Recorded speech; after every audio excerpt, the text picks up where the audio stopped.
যুক্তরাষ্ট্রের অহংকার যেন এখন মরুভূমির বালিতে মিশে যাওয়ার উপক্রম। ইরানকে দমানোর জন্য ইসরায়েল ও যুক্তরাষ্ট্র যৌথ হামলা চালালেও পাল্টা আঘাতে খোদ মার্কিন সেনারাই এখন দিশেহারা। তেহরানের একের পর এক বিধ্বংসী ড্রোন ও মিসাইল হামলায় পরাশক্তি যুক্তরাষ্ট্রের ভিত আজ নড়বড়ে। পশ্চিমারা ভেবেছিল আধুনিক প্রযুক্তির জোরে ইরানকে কোণঠাসা করা যাবে, কিন্তু বাস্তবে মধ্যপ্রাচ্যের সিংহ ইরান একাই পুরো পাশা উল্টে দিয়েছে। গত কয়েকদিনে সৌদি আরবের মার্কিন ঘাঁটিতে ইরানের একের পর এক ক্ষেপণাস্ত্র ও ড্রোন হামলা সেই সত্যকেই প্রতিষ্ঠিত করেছে। যুক্তরাষ্ট্রের দাপট এখন খাদের কিনারায়।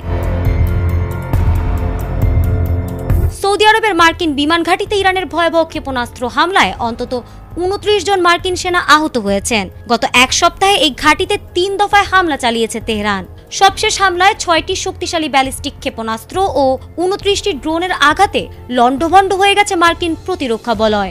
রিয়াদ থেকে মাত্র 96 কিলোমিটার দূরে অবস্থিত প্রিন্স সুলতান বিমান ঘাঁটির রানওয়ে ও বেশ কয়েকটি জ্বালানি সরবরাহকারী বিমান এখন ধ্বংসস্তূপে পরিণত হয়েছে। মার্কিন প্রেসিডেন্ট ডোনাল্ড ট্রাম্প মুখে যতই হুঙ্কার দিন না কেন, ভেতরে ভেতরে যে মার্কিন প্রশাসনের ভিত নড়ে গেছে তা এখন স্পষ্ট।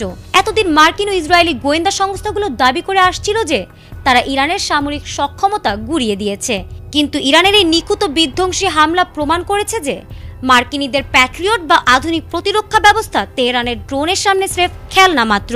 ট্রাম্প সরাসরি হার স্বীকার না করলেও পেন্টাগনের অন্দরমহলে এখন কেবলই আতঙ্ক। বরাবরের মতোই যুক্তরাষ্ট্র তাদের ক্ষয়ক্ষতির প্রকৃত তথ্য গোপন করার চেষ্টা করছে। সংবাদ মাধ্যমকে কড়াকড়িভাবে নিয়ন্ত্রণ করা হচ্ছে যাতে মার্কিন সেনাদের নিথর দেহ বা গুরুতর আহতের খবর সামনে না আসে।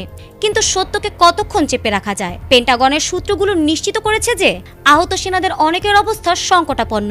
ইরানের এই নাকানি চুবানি খাওয়ানো হামলা ওয়াশিংটনকে এক কঠিন বার্তা দিয়েছে। ইউএস সেন্ট্রাল কমান্ডের সবশেষ তথ্য অনুযায়ী ইরানের সাথে যুদ্ধ শুরুর পর থেকে এ পর্যন্ত 300 এর বেশি মার্কিন সেনা আহত হয়েছেন। যদিও দাবি করা হচ্ছে 273 জন সুস্থ হয়ে কাজে ফিরেছেন, কিন্তু মাঠ পর্যায়ের চিত্র ভিন্ন।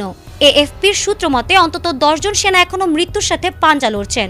শুধু আহত নয়, 13 জন মার্কিন সেনার প্রাণহানির খবরও নিশ্চিত হওয়া গেছে। মধ্যপ্রাচ্যের নিয়ন্ত্রণ এখন আর ওয়াশিংটনের হাতে নেই, বরং তেহরানের ড্রোনের ডানায় ঘুরছে আগামীর ইতিহাস। বিশ্ব পরিস্থিতির দিকে তাকালে এখন একটি বড় প্রশ্ন জাগে, হার মানতে চলেছে মধ্যপ্রাচ্যের এই সিংহের থাবায় যেভাবে মার্কিন সেনারা একের পর এক ধরাশায়ী হচ্ছে, তাতে বলাই যায় মার্কিন সাম্রাজ্যবাদের সূর্যাস্ত ঘনিয়ে এসেছে। সময়ই বলে দেবে এই অসম লড়াইয়ে শেষ হাসি কে হাসে। ফারহানা হক, এটিএন বাংলা।